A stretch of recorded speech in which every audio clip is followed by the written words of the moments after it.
Avant d'apporter un commentaire qui sera nécessairement très personnel aux exposés qui viennent de nous être présentés, je voudrais d'abord saluer leur remarquable qualité et puis souligner leur cohérence aussi.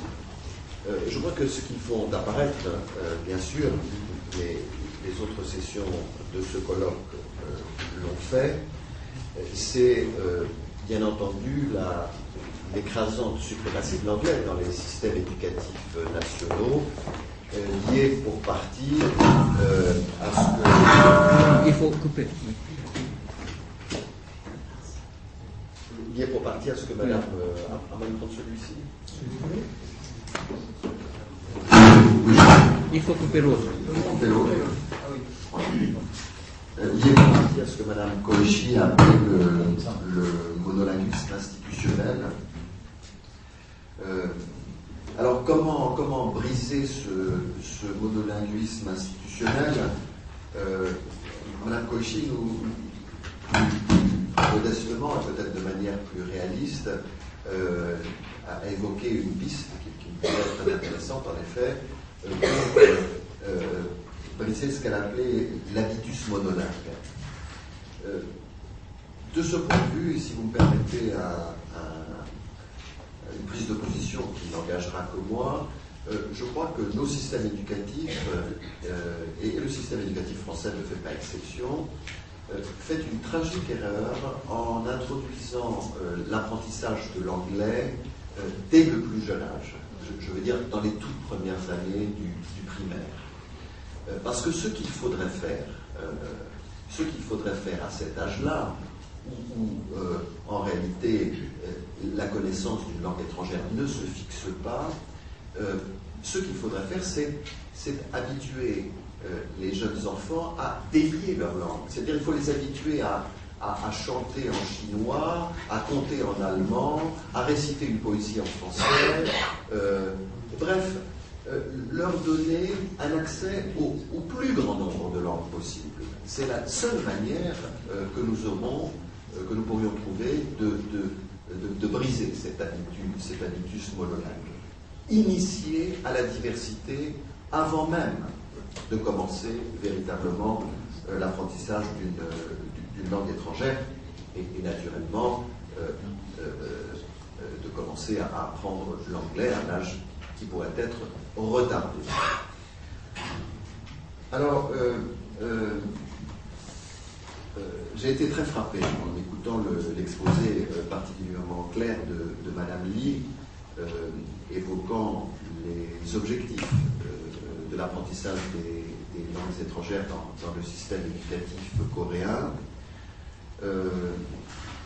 par l'énoncé d'objectifs qui pouvaient tous se traduire en termes de compétences. Mais tous les systèmes éducatifs font de même, hein, je la rassure, y compris d'ailleurs le cadre européen commun de référence, qui raisonne en termes de compétences. On pourrait croire à la lecture de ces objectifs, et en prenant connaissance de ce référentiel, car c'est un référentiel qu'elle nous a proposé, on pourrait croire qu'une langue, ça n'est qu'un ensemble de compétences réceptives, comprendre, lire, ou bien productives, parler, écrire, correspondant à un système de communication qui a son lexique, sa morphologie, sa syntaxe. Or, ce qu'il faut bien comprendre, c'est qu'une langue n'est pas seulement un ensemble de compétences. Que les pédagogues que vous êtes raisonnent en termes de compétences, enfin ceux qui apprennent les langues étrangères à leurs étudiants, on le comprend aisément. Mais ce qu'il faut leur faire comprendre, c'est qu'une langue n'est pas seulement un ensemble de compétences, une langue est aussi et indissolublement un point de vue sur le monde. Je le disais tout à l'heure, les langues ne disent pas toutes la même chose. Le russe a deux mots pour désigner la couleur bleue selon qu'il s'agit du bleu du ciel ou du bleu de la mer. Le français a deux termes pour désigner un cours d'eau selon qu'il se jette dans la mer ou pas, rivière ou fleuve, etc., etc. On pourrait multiplier les exemples. Vous ne dites pas la même chose lorsque vous employez le mot spring en anglais pour désigner le printemps, parce que dans le mot spring, il y a une connotation de surgissement, de jaillissement, qui n'existe pas dans le mot printemps. Et ce qui permet d'en prendre conscience, c'est justement le passage d'une langue à l'autre, c'est-à-dire la traduction. Et je regrette beaucoup pour ma part, et c'est le second point de vue qui n'engage que moi que je voulais émettre à cet égard, je regrette beaucoup que dans l'apprentissage des langues aujourd'hui, exclusivement axé sur l'acquisition de compétences, on fasse l'impasse sur la pratique de la traduction. Je trouve que l'on devrait introduire, dès qu'on peut le faire, des exercices de traduction précisément dans l'apprentissage des langues, pour faire comprendre aux plus jeunes esprits, et le plus tôt possible, la différence des langues, leur opacité fondamentale, leur épaisseur, pour leur faire prendre conscience, justement, qu'une langue n'est pas seulement un ensemble de compétences. Et Mme Nishimura l'a très bien dit, en évoquant les 6 principes autour desquels devrait s'organiser, à son sens, un apprentissage des langues. Évoquant son 5e principe, elle disait il faut apprendre les langues étrangères pour reconsidérer la langue maternelle du point de vue des apprenants étrangers. Mais c'est un des objectifs de l'apprentissage d'une langue étrangère. Tout le monde connaît la phrase de Goethe.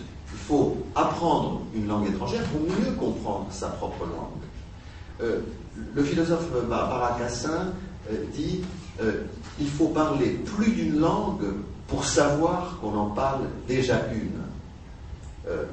C'est le vis-à-vis des langues qui nous permet de comprendre ce qu'est profondément sa langue et qui permet de faire un retour vers soi-même. Ce qui permet en effet de réconcilier ou de conjuguer l'ouverture à autrui avec la culture de sa propre identité linguistique. N'est-ce pas? L'apprentissage d'une langue étrangère ne vous dépossède pas de votre identité. Au contraire, elle contribue à la renforcer. C'est du reste ce que Mme Cauchy soulignait en nous disant qu'il fallait arrêter de voir le monde à travers les États-Unis. C'est effectivement cette idée fondamentale qu'une langue est un point de vue sur le monde. Et ceci ne signifie aucunement qu'il faille nier ce que M. Martinez a appelé excellemment le besoin de véhicularité.